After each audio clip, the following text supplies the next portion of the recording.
नमस्कार. आपलं स्वागत आहे आयकॉन स्टील प्रस्तुत बिल्ड आयकॉन या उपक्रमामध्ये. आज आम्ही आलो इस्लामपूर सांगली इथं आणि माझ्यासोबत आहेत senior engineer Farooq Shaikh sir. गेले 25 वर्षांचा त्यांचा या क्षेत्रातला अनुभव आहे. म्हणजे रौप्य महोत्सव वर्ष ते साजरे करतात या क्षेत्रामध्ये.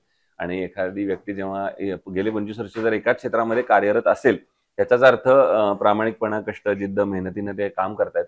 रेसिडेन्शियल प्रोजेक्टवर त्यांची मास्टरी आहेत, कारण त्यांनी शेकडो प्रोजेक्टसाठी पूर्ण केलेत. काही शासकीय संस्थांसाठी सुद्धा त्यांनी कामं केलेली आहेत. त्यांचा हा अनुभवांचा प्रवास कसा होता, एकंदर प्रवास कसा होता, या सगळ्या संदर्भात आपण बिल्ड आयकॉन या प्लॅटफॉर्मवर त्यांच्याशी गप्पा मारणार आहोत. आपण गप्पांना इथून सुरुवात करूया. ते म्हणजे तुमचा शैक्षणिक प्रवास कसा होता? म्हणजे शाळा कुठली होती, मग कॉलेज कुठलं होतं, सिव्हिल इंजिनिअरिंगकडे वळण्यासाठी प्रेरणा कोणाची मिळाली आणि कसा होता हा सगळा प्रवास? शाळा म्हणजे कसं शेळ्या गावामधूनच एक शाळा झाली माझी. 10वी पर्यंत शाळा शिक्षण झालं. 11-12 सुद्धा तिथूनच शिक्षण झालं माझं. RITला इस्लामपूरमध्ये इंजिनिअरिंगला ॲडमिशन वगैरे घेतलं डिप्लोमाला ॲडमिशन घेण्याच्या माझ्या पाठीमागची प्रेरणा म्हणजे वडिलांचं मोल म्हणजे जास्त हे होतं त्यांना, कारण वडील होते ते सेंटरिंग कॉन्ट्रॅक्टर होते. त्यामुळं त्यांची इच्छा होती की मुलांना माझे इंजिनियर व्हावं. आणि त्यामुळं मी ह्या क्षेत्रामध्ये वडिलांनी ज्या वेळेला त्यांची इच्छा असल्यामुळं त्या ह्याच्यामध्ये मी इन्व्हॉल्व्ह झालो. बरोबर. वडिलांना फार आनंद झाला असेल जेव्हा हो, तुम्ही हो, हो, स्वतः झाला असाल इंजिनियर, हम्म. कारण तो प्रवास पण त्यांनी बघितला असेल बघितला, हो, स्वतःचा. हो. आणि पण अशी कधी साईट आली की असे कधी वेळ प्रसंग आला की तुम्ही इंजिनियर आहे आणि वडील त्याच्यावर हो, काम भरपूर करतात? वेळा आलं तसं वेळ. अच्छा. भरपूर माझी साईट असायची आणि त्यावेळेला ते स्वतः काम करायचे. बर बर.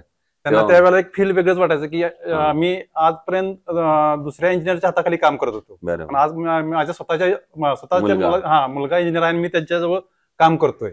म्हणजे त्यांना एक जास्त म्हणजे फील वाटायचं, म्हणजे की नाही, आज मी कुठं काही ना काहीतरी मिळवलं. बरोबर बरोबर.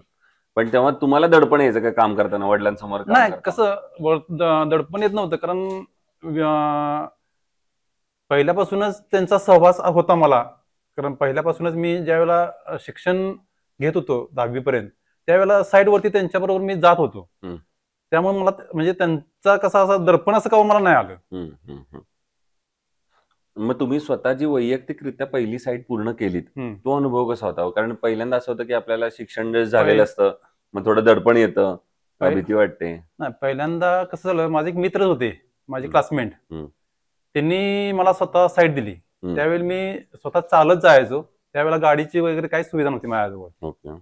चालत जायचो साईटवरती, चालत जाऊन साईट कम्प्लीट करायचो, साईटवरती जायचं, हे करायचं. नंतर मी सायकलवरून गेलो आणि नंतर आता मी आज एक वेल सेट आहे. आज मी स्कॉर्पिओ घेऊन साईटवरती जातो. वा वा वा. त्यामुळे हा पण प्रवास तुम्ही सायकल ते स्कॉर्पिओ हा प्रवास तुम्ही बघितलेला आहे अशा एका अर्थानं, तुमचा स्वतःचा स्वतः. दुसरं, आता तुम्ही या मागच्या 25 वर्षात एक बघितलं असेल की या क्षेत्रामध्ये अकुशल कामगार किंवा अनस्किल्ड लेबरचं पर्सेंटेज बरंच जास्त आहे. आणि अशा लोकांबरोबर काम करणं बऱ्याचदा धोकादायक सुद्धा ठरू शकतं जर त्यांना काही महत्वाची जबाबदारी दिली तर मग तुम्ही ही सगळी परिस्थिती कशी हाताळता?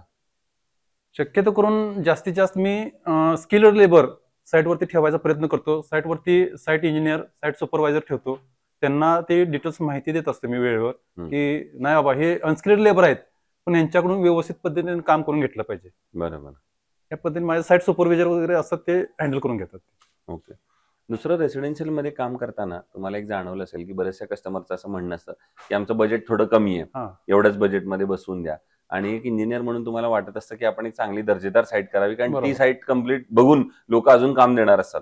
तर अशा वेळेला दर्जा आणि बजेट या दोन्हीची सांगड तुम्ही कशी घालता? दर्जा, आज काही इंजिनियरचा असा विषय आहे की जास्त स्टील वापरलं किंवा तर तुमची बिल्डिंग मजबूत होते. पण माझं तर असं वैयक्तिक मत आहे, ज्या बजेटमध्ये बिल्डिंग बसवायची आहे ते स्टीलचं क्वांटिटी, म्हणजे स्टील कॅल्क्युलेशन करून जे लागणार आहे त्यांची किती कॅपॅसिटी आहे. आज मला बांधायचा एकच मजला, पण मी त्यांना 3 मजल्याचं कॅल्क्युलेशन देऊन काय चालणार नाही ना. मग 3 मजल्याचं त्यांचं बजेटच नाही फ्युचरमध्ये, तर त्यांना त्या बजेटमध्ये सिंगल फ्लोअरच त्यांना कॅल्क्युलेशन करून त्यांची क्वांटिटी काढून त्या पद्धतीने त्यांना त्यांच्या बजेटमध्ये बिल्डिंग बसवून द्यायचा मी जास्तीत जास्त प्रयत्न करत असतो. मागच्या 25 वर्षात जसं तुम्ही एक क्षेत्र बदलताना बघितलंय, तसं सांगली जिल्ह्याचा पण तुम्ही एक प्रवास बघितलाय. आणि मग सांगली जिल्ह्याच्या विकासाचं विजन एक इंजिनियर म्हणून जर असं विचारलं तर तुमच्या डोळ्यासमोर कुठले क्षेत्र येतात, कुठले सेक्टर येतात, ज्या सेक्टरवर आता काम करण्याची गरज आहे, जर सांगलीचा आपल्याला सर्वांगीण विकास करायचा असेल तर? सर्वांगीण विकास म्हटलं तर आज इस्लामपूर सारखं ठिकाण जर घेतलं किंवा हं. शिराळा सारखं ठिकाण घेतलं किंवा कोणताही एरिया घ्या आपण, हं. डेव्हलपमेंट चालू आहेत, पण डेव्हलपमेंट प्रमाणे त्या जागेच बिल्डिंगची डेव्हलपमेंट व्हायला लागले, हं. पण जागेमध्ये लागणार पार्किंग म्हणा किंवा हे हे गव्हर्नमेंट किंवा म्युन्सिपल किंवा हे सॅनिटरीचा भाग हे पुरेसं नाही आहे तिथं. हे व्यवस्थित ज्या वेळेला कव्हर होईल त्यावेळेला तुमचं जे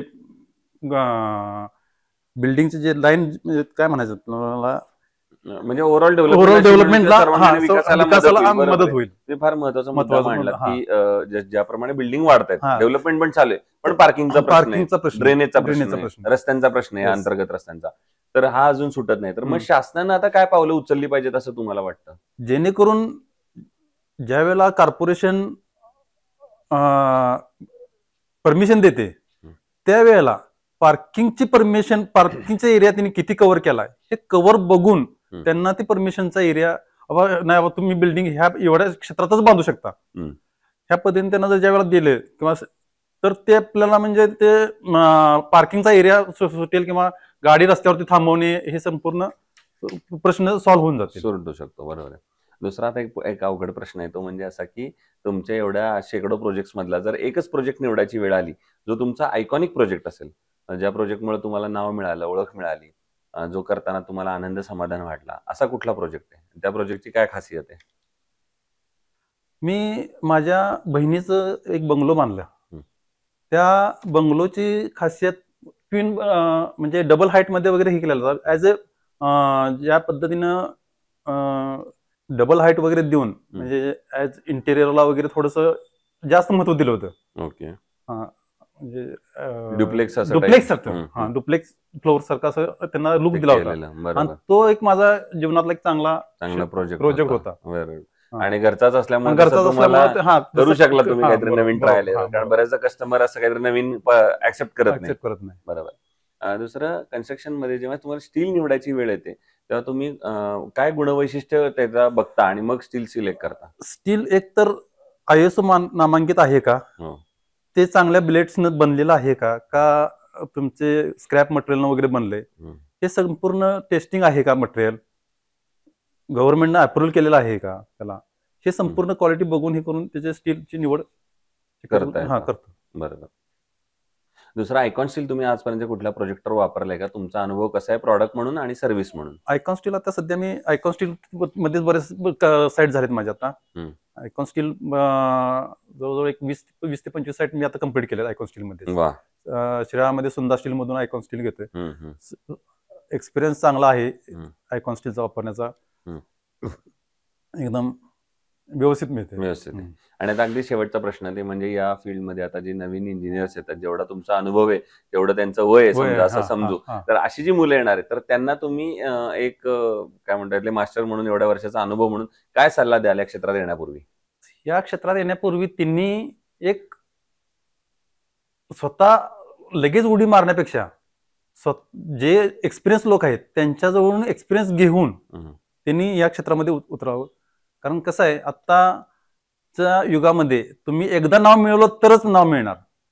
जर एकदा नाव गमावलं की नाव तुमचं इथून तुम्ही मागे राहिला. त्यामुळे तुम्ही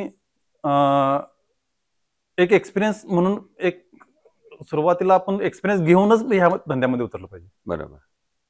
सो ते senior engineer Farooq Shaikh sir, आणि त्यांनी सांगितलं त्याप्रमाणे या क्षेत्रात अनुभव फार महत्वाचा आहे. हा 25 वर्षाचा अनुभव सांगतोय त्यांचा, त्यामुळे तुम्ही सुरुवातीला एक अनुभव चांगला घ्या. तुम्ही आधी शिका, त्यातल्या खाचाखोचा शिका ज्या पुस्तकात शिकवल्या जात नाहीत, आणि मग या क्षेत्रात या. या क्षेत्रामध्ये अमर्याद संधी आहेत. पुन्हा एकदा आपले मनापासून आभार, आणि भविष्यात सुद्धा अशाच आयकॉनिक प्रोजेक्टची निर्मिती आपल्या हातून घडावी याच आयकॉन स्टील तर्फे मनपूर्वक शुभेच्छा.